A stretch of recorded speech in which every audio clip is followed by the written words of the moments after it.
talking to you about some of the stories that I've learned over the years in business. But what I really love to do is to be with really passionate, smart women, but more importantly, young, passionate, smart women, because you are really the future of where we're going in business. And it is up to you to make a difference in our communities. What you do with your careers will shape our world in the next 10, 20, and 50 years. It will be the decisions that all of you make today, the leadership roles that you are bold enough to take, that will dictate where women truly play a role in business into the future. Because the reality is, for whatever reason, we are not making it into the C-suite. Despite the fact that women have been flooding the marketplace for the last 3 decades, we are still not becoming the corporate and political leaders of today. Today, women account for 47% of the workplace, but only 37% of us are in any corporate leadership roles. And the number that are sitting in the C-suite is shrinking. As was mentioned in the introduction, I do a lot of work with the Judy Project and Robbins School of Business. And every year I talk about the need for women to move into the C-suite. And every year the numbers drop. And it's really sad to see. And so as I get out here and talk more to groups like this, my goal is to really help inspire and hopefully motivate women to take a much bigger role in their lives and their careers and move into those roles. And we can change that. And that's why I'm here today. I believe as a female CEO, it is important to invest in the next generation of future leaders. To share my experiences, many of which I will talk about today, stories that in an attempt to entertain you, but hopefully inspire you in terms of what you can achieve. And one way that I think I can help is sharing some of the insight into how strong communication skills can create the right first impression, the lasting persona that define your long-term reputation in the marketplace. After today, I want each of you to think of yourself as the CEO of Me Inc. And I mean that, Me Inc. Think about that in terms of your business. Actively manage the brand the same way you would manage the brand for your company or for the business you work for today.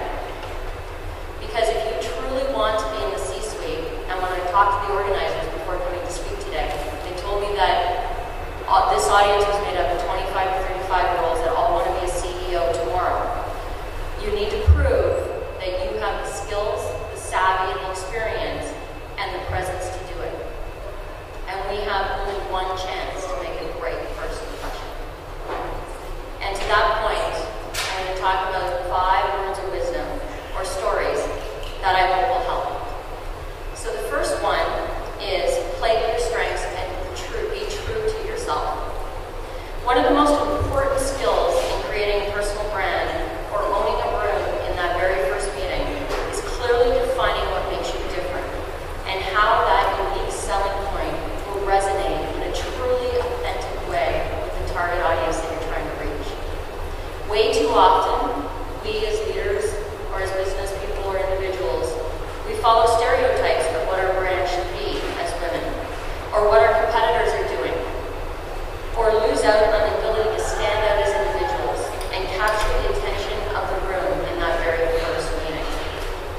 Let me tell you a story that I think illustrates this point really well. A girlfriend of mine is the CEO of a national communications agency. She juggles crisis communications for some of the biggest brands in the industry and the need to be seen as a really good mom for her daughter. Picture this scenario. The grade 2 teacher sends a note home and says each parent will take a role on a Monday to share their best recipe of the year. The night before the presentation to the class, she remembers that she needs to do this. She has 2 options. This is something I do a lot. She goes to the local bakery, hacks it up a bit to make it look like she made it, finds a recipe on the internet, and then competes against all the other rock star mothers or parents that have been baking and building these great recipes over years and years over time. Or she could leave the room, play to her strengths, and take a visit to the local convenience store. She got really creative and created a story titled Very Bread.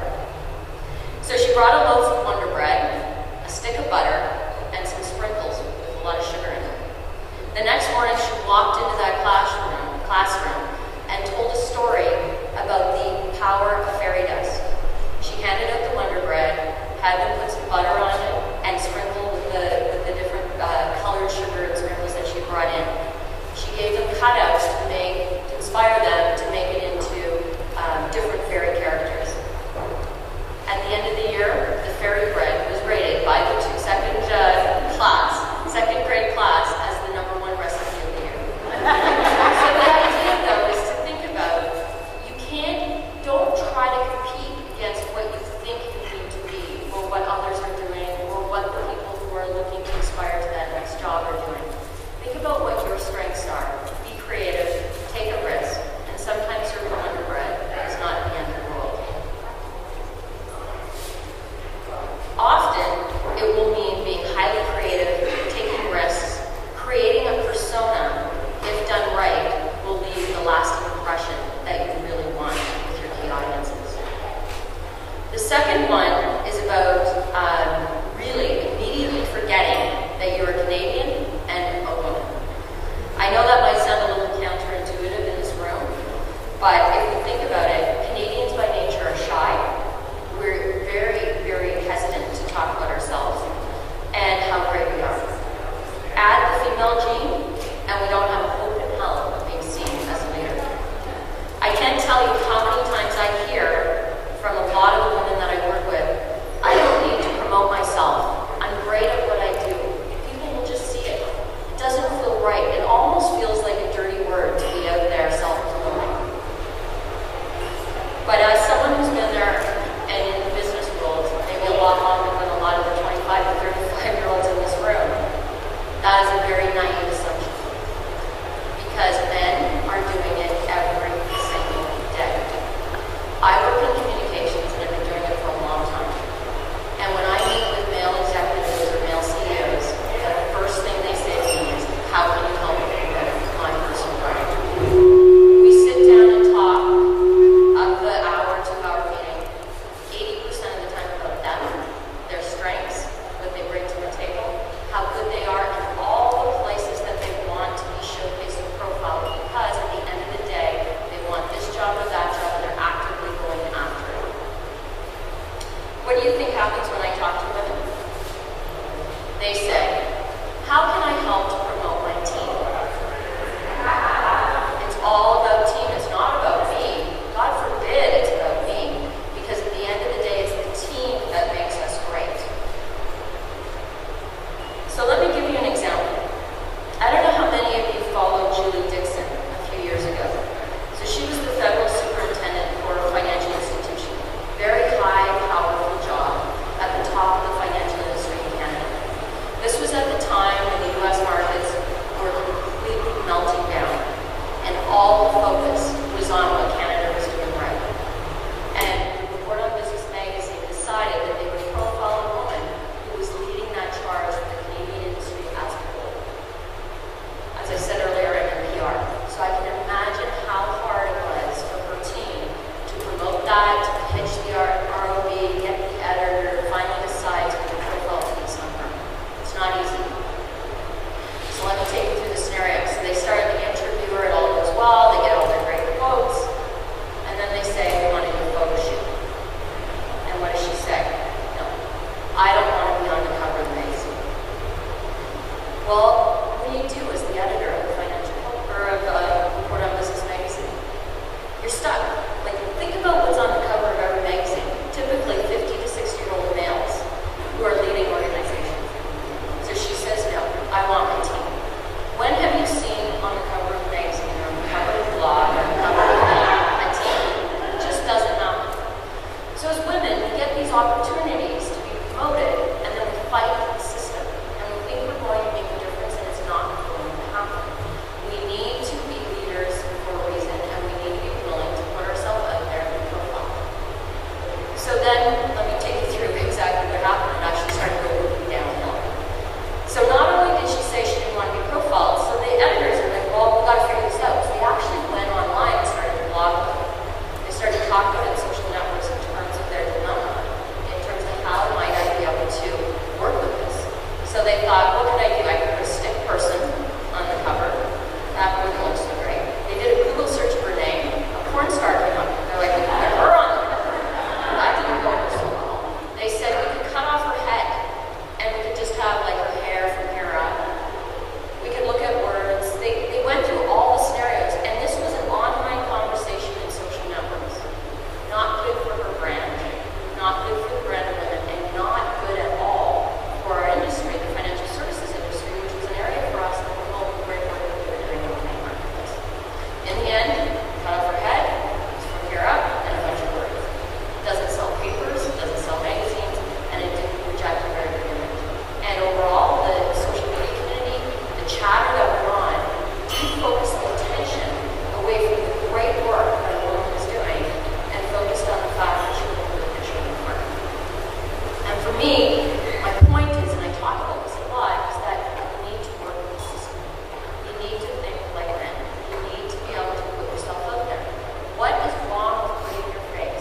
the thing that I always think about is they call heads of companies leaders for a reason, because we do lead.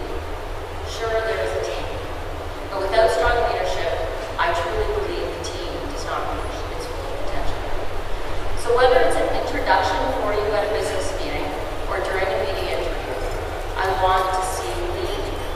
Be proud to be profiled. Lead the discussion in the room and stand out. It is important as women that we leave a lasting impression and are willing to be seen on the cover of these magazines. We deserve the right to be there, and at the end of the day, I actually think we'll sell more magazines because we're way better looking than the men that we're profiling. So the third is it's not good enough to be good at your job. You need to be seen as being good at your job. You need others, your media, bloggers, your peers, to be saying how good you are. After you introduce yourself, what backs you up is what others say about you. Think about your doctor. When you go into their office, you like to see all those letters behind their name. You're going to have a kidney transplant. You want to make sure that they've gone to the right universities and they know what they're doing. That's the same thing that happens in business. I truly believe that it's very important to create credentials for yourself well in advance of making that first impression. So how do you do that?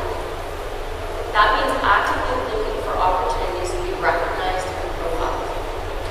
Typically, when I talk to a group of people like this, I talk about the need to start with what I would call low-risk opportunities, like speaking offs and awards. You can start within your company. Lots of companies have speaking forums, events, opportunities for you to get on a podium and talk about something that you're passionate about. Be recognized internally, and then start to expand it into your industry and sometimes even on a national platform. Actively seek out the kinds of opportunities that you think build your brand. And when I talk to a lot of women about how they do this, they're not quite sure where to start. And I think it all starts with a dialogue with maybe somebody that's close to you or a mentor or peers to figure out what it is that makes you famous. And what I mean by that is what do you stand out for? What are you proud of? What are you passionate about? What can you own? And as you do that, then you start to really get narrow in terms of your opportunity to select those speaking opportunities, those awards that you want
impressions are often formed weeks, often months and years before you even get on the stage. So I was talking to the organizers when I came in today, and they were all happy about the column that I wrote in the Globe and Mail today about the speaking opportunity. But what I thought was really interesting was that as I was preparing for today, it was all about how to make a first impression. But who was blogging? Who's the woman that was tweeting like crazy in here for the last month? There you go. So, what's your name? You've done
come out of the Judy Project,